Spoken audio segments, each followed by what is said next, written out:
जय श्री राम। मोरे सबई एक तुम्ह स्वामी, दीन बंधु और अंतर्जामी। सद्भाव रामायण अयोध्या कांड अध्याय 16 अंतिम दर्शन भाग 1। राम जी आए, सुमंत जी को प्रणाम कर बोले, कहिए महाराज कैसे पधारना हुआ। राघवेंद्र, पिताजी आपको याद कर रहे हैं। आप हो सके उतनी जल्दी कैकई भवन में पधारिए। सुमंत जी, मैं जल्दी आ रहा हूँ, पर कहिए तो सही, आप उदास क्यों दिखाई देते हैं। राघव, कारण कुछ भी नहीं, आप जल्दी पधारिए। राम जी पूजा के वस्त्रों में थे, उन्हीं वस्त्रों में सुमंत जी के साथ निकले। राम जी को पता है कि वस्त्र बदलूंगा तो फिर उतारने पड़ेंगे, इसलिए यही वस्त्र ठीक है जिससे सीधे वल्कल पहन सकें। सो उन्होंने वस्त्र नहीं बदले। सीता जी को थोड़ी शंका जरूर हुई कि कोई कारण है, पर बोल नहीं सकी। सुमंत और राम निकले। लोगों ने यह दृश्य देखा, उनकी शंका दृढ़ हुई। उन्होंने रास्ता दे दिया। राम और सुमंत कैकई भवन पहुँचे। राम ने देखा तो पिताजी धरती पर पड़े हैं, आक्रंद करते हैं, मुकुट एक ओर पड़ा है। यह दृश्य राम जी को पसंद नहीं आया।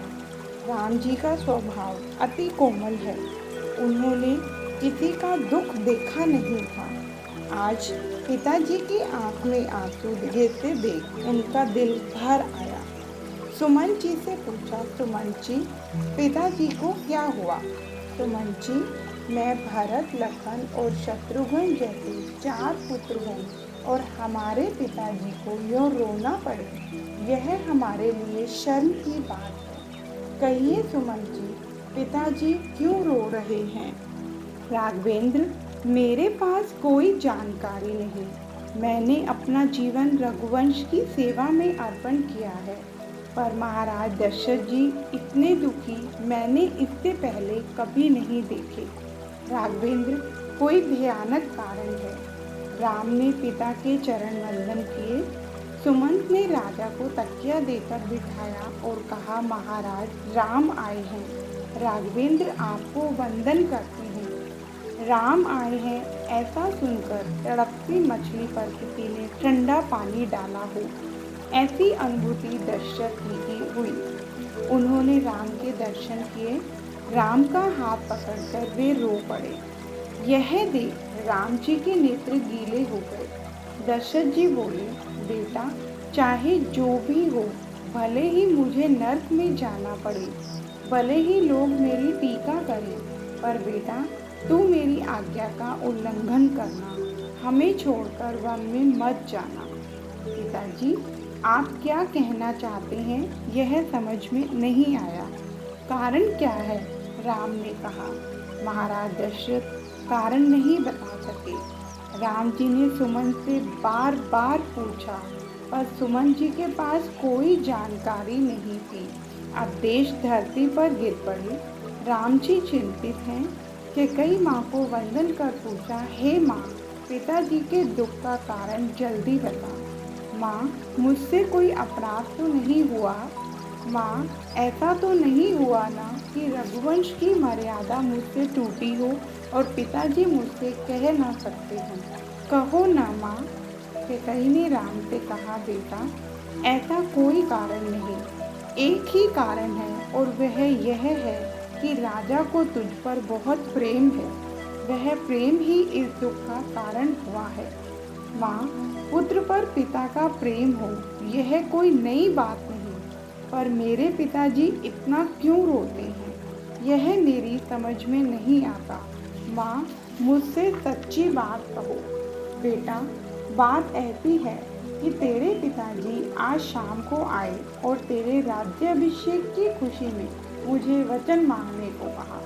मुझको 2 वचन लेने बाकी थे। बेटा, मैंने ये वचन मांगे। क्या मांगा माँ। बेटा, पहला वरदान मैंने यह मांगा कि गद्दी तुझे ना मिले, गद्दी मेरे भरत को मिले, भरत को शासन। शब्द सुनते ही आषाढ़ माह के मेघ की पहली गर्जना हो और जंगल के मोर नृत्य करने लगे। उसी तरह राम जी कैकई के भवन में नाचने लगे। बोले, माँ, सचमुच तूने मेरी इच्छा पूरी कर दी। धन्य हो माँ। राम माँ के गले लगे, अति आनंद में आ गए।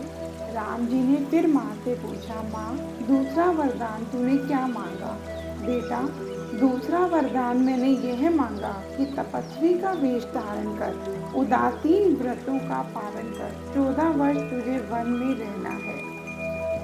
राम को 14 वर्ष का वनवास। सुमंत के कान में ये शब्द पड़े और उनकी दशा दशरथ जी जैसी हुई। वे जमीन पर गिर पड़े, पर राम जी तो बहुत खुश हुए। कैकई माँ से कहा, माँ, तूने मुझे जन्म जन्म का ऋणी किया। मैं तो कभी से यह विचार कर रहा था कि कोई मेरी यह इच्छा पूरी करे, पर माँ, तू बहुत दयालु है। पुत्र की इच्छा माँ पूरी न करे तो और कौन करे? माँ, तूने बहुत कृपा की।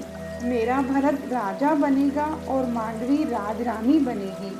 इतने महान प्रसंग के बदले मुझे सिर्फ 14 वर्ष वन में रहना और इतनी छोटी सी बात के लिए पिताजी को इतना बड़ा दुख हुआ। माँ, तू कुछ छिपा रही है। पिताजी के दुख का सच्चा कारण बता। जय श्री राम।